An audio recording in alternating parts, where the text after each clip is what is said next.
I watched from the side of the auditorium as the Las Vegas heat seemed to seep through the school's air conditioning, making my palms sweat more than they already were. The Roosevelt Elementary School's annual award ceremony was in full swing, and my heart hammered against my ribs like a caged bird desperate for freedom. Joseph, my sweet 10-year-old boy, sat in the front row with his class, his small hands folded neatly in his lap, those dark eyes of his scanning the crowd until they found mine.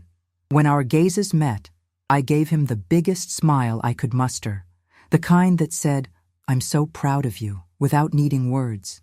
He'd worked so hard for this moment, staying up late every night for months, his little fingers cramped from writing, his eyes strained from reading. This Academic Excellence Award wasn't just a piece of paper to us. It was validation that all our struggles, all those nights when I worked double shifts just to keep food on the table, had been worth something. The auditorium buzzed with the excited chatter of families, the rustle of programs, and the occasional squeak of folding chairs as parents shifted to get better views of the stage. I smoothed down my best dress, the navy blue one I'd bought on clearance 3 months ago, specifically for this day, and tried to ignore the way my stomach churned with nervous energy. Jessica sat beside me, her designer handbag placed precisely on her lap, her perfectly manicured nails drumming against the leather in a rhythm that somehow managed to sound judgmental.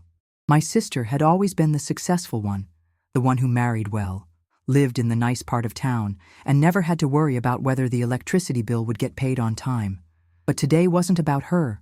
Today was about Joseph, about my son finally getting the recognition he deserved. I glanced at her profile, noting the way her jaw seemed tighter than usual, the way her eyes kept darting between Joseph and the stage with an expression I couldn't quite read. Principal Thomas stepped up to the microphone, his voice booming through the speakers as he began calling names for the Academic Excellence Awards. Each child who walked across that stage seemed to glow with pride, their families erupting in cheers and applause that echoed off the walls like thunder. I found myself holding my breath with each name, my heart skipping beats as we got closer and closer to the J's. Joseph turned around again, his face lit up with anticipation, and I gave him a thumbs up that made him grin so wide I thought his face might split in half.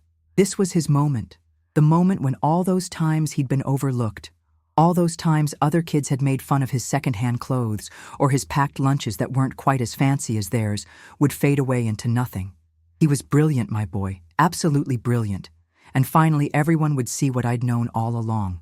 The principal's voice continued to drone through the alphabet, and I felt Jessica shift beside me, her breathing becoming shallow and quick. Something was wrong. I could feel it in the way the air around us seemed to thicken, in the way she kept glancing at me with those sharp green eyes that had always been able to cut right through me.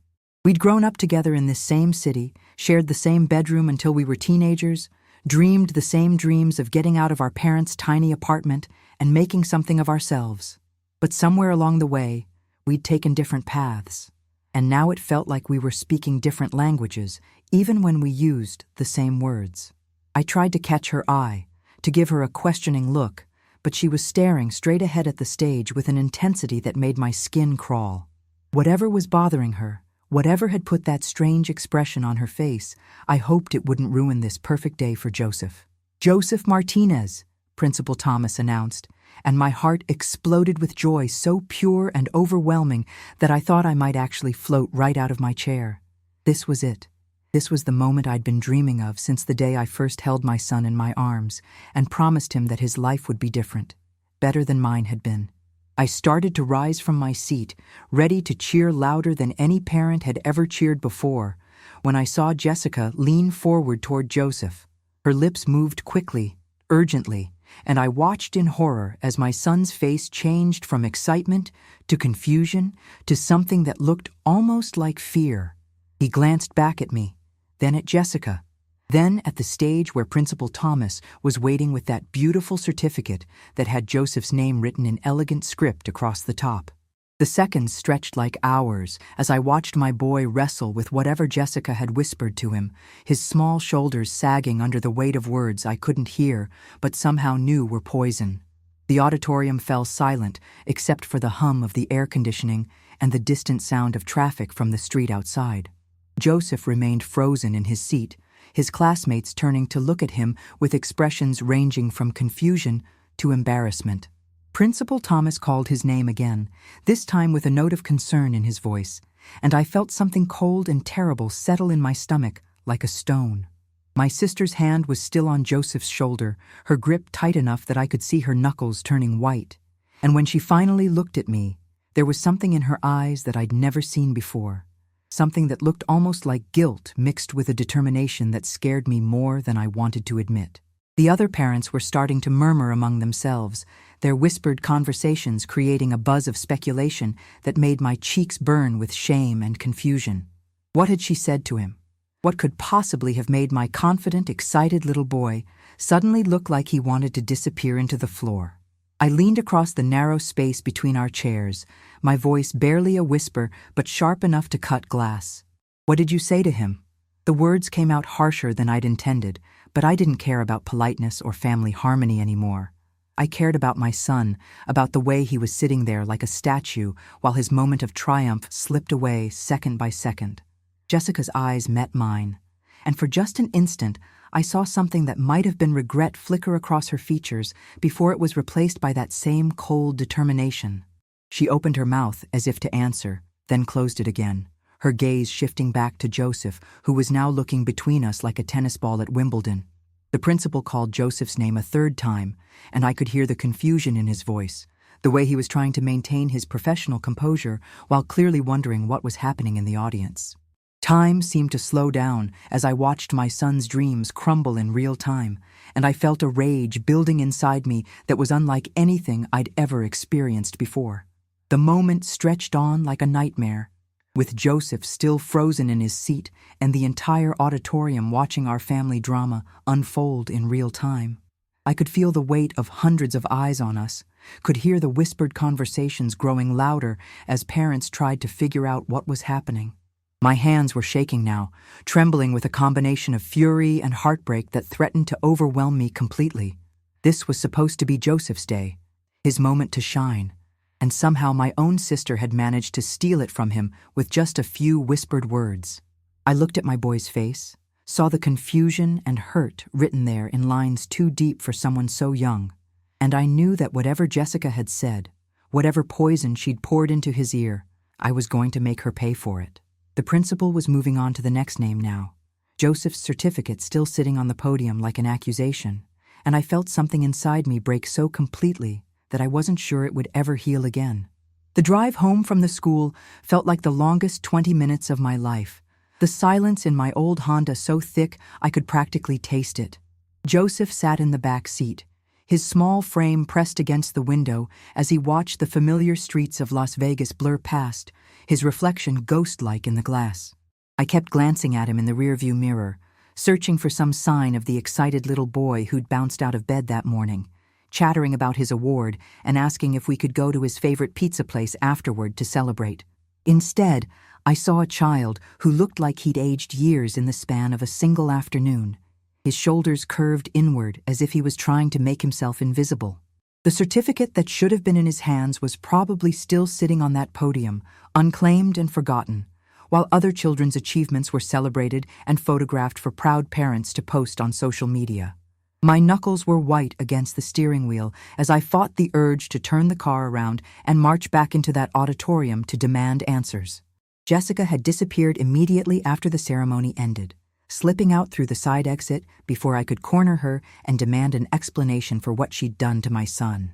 I'd searched the parking lot for her silver Mercedes, my heart pounding with a mixture of rage and desperation. But she was already gone, leaving behind only the faint scent of her expensive perfume and 1,000 unanswered questions.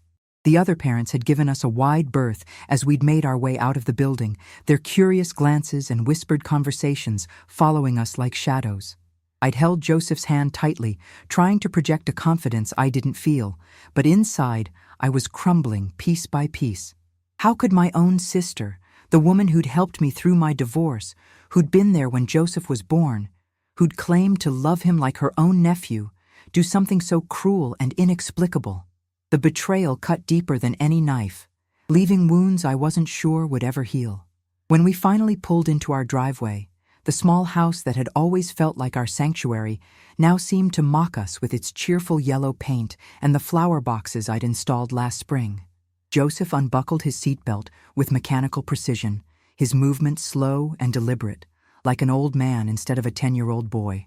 I wanted to say something, anything, to break the terrible silence that had settled over us like a shroud, but every word that came to mind felt inadequate and hollow. How do you explain to a child that sometimes the people who are supposed to love and protect you are the ones who hurt you the most? How do you make sense of betrayal when you don't understand it yourself? I watched him walk toward the front door, his backpack dragging behind him on the concrete, and I felt my heart break all over again. This morning he'd been my confident, brilliant little boy, ready to take on the world. Now he looked defeated, confused, and worst of all, ashamed. Inside the house, Joseph went straight to his room without a word, closing the door behind him with a soft click that somehow sounded louder than a slam. I stood in the hallway for a long moment, my hand raised to knock, but something held me back. Maybe he needed time to process what had happened, time to sort through the confusion and hurt in his own way. Or maybe I was just a coward, afraid to face the questions I couldn't answer, the pain I couldn't fix. The house felt different now, charged with an energy that made my skin crawl and my stomach churn. I wandered into the kitchen, mechanically going through the motions of making dinner even though neither of us would have any appetite. The normalcy of chopping vegetables and stirring sauce felt surreal after the afternoon's events, like I was playing house in someone else's life. Every few minutes, I'd glance toward Joseph's room, hoping to hear some sound that would tell me he was okay, but the silence stretched on like an accusation. My phone buzzed on the counter, and for a wild moment I hoped it might be Jessica calling to explain, to apologize, to somehow make this nightmare make sense. Instead, it was a text from my neighbor asking how the ceremony had gone, complete with excited emojis and congratulations. I stared at the screen until the words blurred together, then set the phone aside without responding. How could I explain that my son's moment of triumph had been stolen by his own aunt? How could I put into words the devastation I'd seen in his eyes when he'd remained frozen in that chair while his name was called? The smell of onions sautéing in the pan filled the kitchen, but it might as well have been cardboard for all the appetite I had. I kept thinking about the look on Jessica's face, the way her jaw had been set with such determination, like she'd been preparing for battle. But what war was she fighting? And why had my innocent son become a casualty?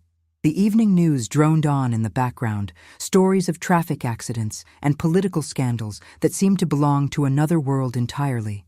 I found myself pacing between the kitchen and the living room, unable to sit still, unable to focus on anything except the terrible questions that kept circling in my mind like vultures. Jessica and I had our differences over the years. She'd always been the successful one, the one who'd married into money and social status while I'd struggled as a single mother. But I'd never imagined she could be capable of such cruelty. We'd grown up sharing everything, from clothes to secrets to dreams of our futures.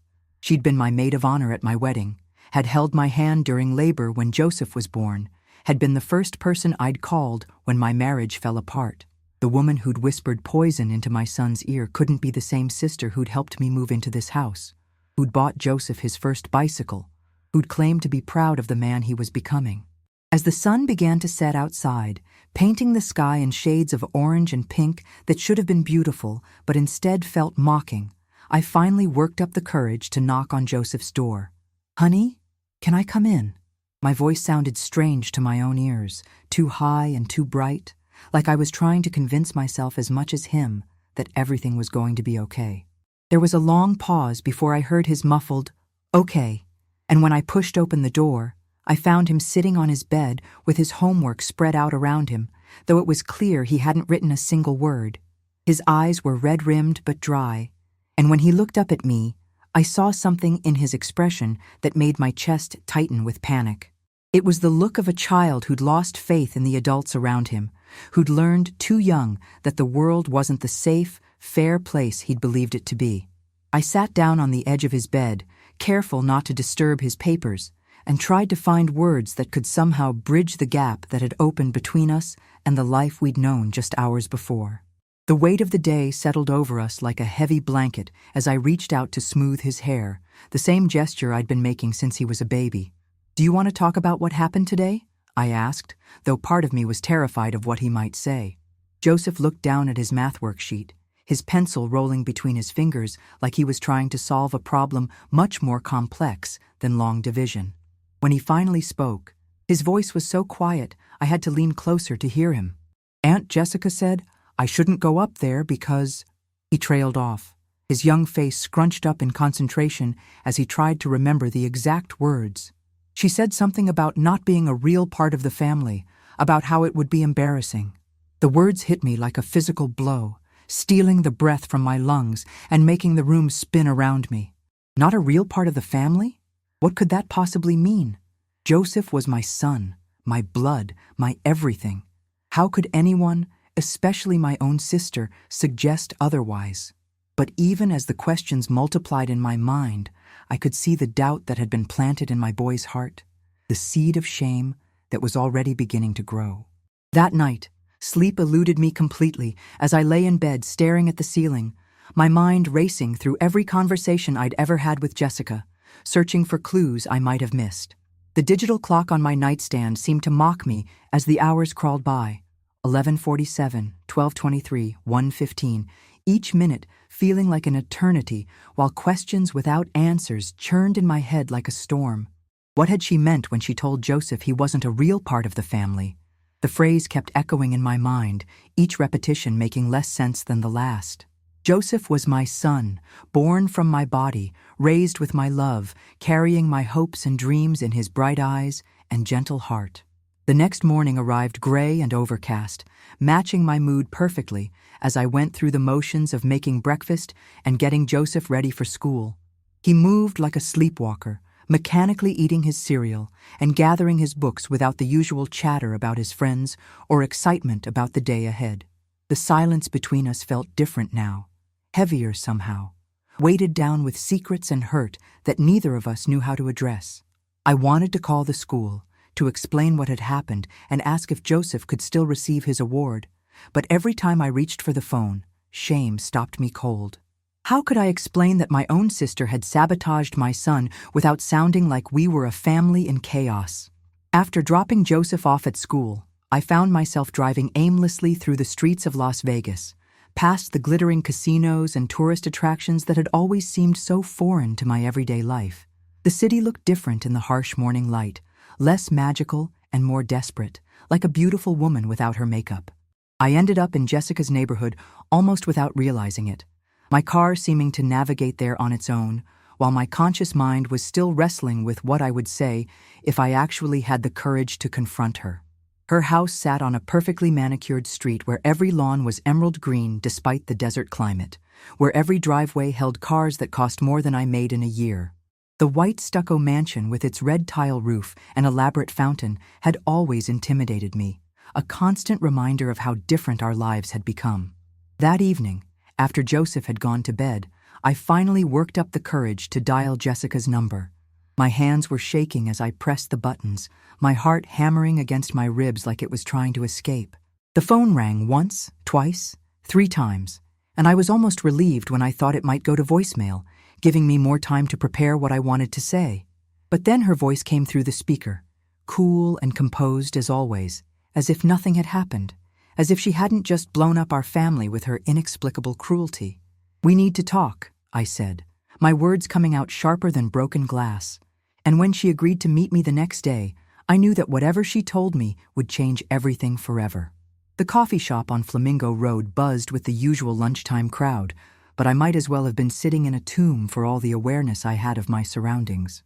I'd arrived 15 minutes early, my hands wrapped around a cup of coffee that had long since gone cold, my eyes fixed on the entrance as I waited for Jessica to appear. When she finally walked through the door, she looked different somehow. Smaller than I remembered, her usual confident stride replaced by something more hesitant and uncertain. Her eyes found mine across the crowded cafe, and I saw something there that I'd never seen before. Fear, maybe, or guilt, or some combination of emotions that made my stomach clench with dread. "I never meant for it to happen like that," she began, her words tumbling out in a rush like she'd been holding them back for too long. I never meant for Joseph to get hurt. I panicked when I saw him about to go up on that stage, saw all those people watching, and I couldn't let him. She trailed off, her hands twisting in her lap like she was trying to wring the truth out of herself. The partial confession hung in the air between us like smoke, making everything hazy and unclear. Jessica's face crumpled then, tears finally spilling over and running down her cheeks in streams that left dark tracks through her carefully applied makeup. "I told them," she whispered, the words so quiet I had to lean closer to hear them. "I told the school. I told Principal Thomas that Joseph wasn't really your son." The words hit me like a physical blow, stealing the breath from my lungs and making the world tilt sideways around me. For a moment, I couldn't process what she'd said, couldn't make sense of the syllables that had just destroyed everything I thought I knew about my life. She reached into her purse with shaking hands and pulled out a manila envelope that looked like it had been handled many times, the edges worn and soft with age. "I've been carrying this around for days," she said, her voice thick with tears. Inside the envelope were documents that made no sense at first, official-looking papers with letterheads and signatures that seemed to swim before my eyes. But as I forced myself to focus, to read the words that would explain why my sister had betrayed us so completely, the truth began to emerge like a photograph developing in a dark room, and I realized that nothing would ever be the same again. The documents revealed a truth that shattered everything I thought I knew about my life. Joseph wasn't biologically mine, but the son of my late sister Maria, who had died in a car accident when he was just 6 months old. Jessica had known all along, had helped me through the adoption process when I was grieving and desperate to give this orphan baby a loving home. She'd watched me raise him as my own, never once questioning my right to call him my son, until the moment she panicked about our family's secret being exposed at a public ceremony. The irony was devastating. I had loved Joseph so completely, so unconditionally, that I'd forgotten he wasn't born from my body, and Jessica's attempt to protect our family had nearly destroyed the most precious thing in my life. When I finally drove home that afternoon, my hands still shaking from the revelation, I found Joseph waiting for me in the living room with his homework spread across the coffee table. I sat down beside him, pulled him close, and told him the truth, that he was my nephew by blood, but my son by choice, that love had made us family long before any legal document could. His dark eyes, so much like Maria's, filled with understanding rather than confusion, and when he hugged me tight and whispered, "You're still my mom," I knew that Jessica's betrayal had actually given us something precious, the chance to choose each other all over again. The next day, Principal Thomas called to apologize and invited Joseph to receive his award at the next school assembly. But by then, we both knew that the real victory was much simpler and more profound than any certificate could represent.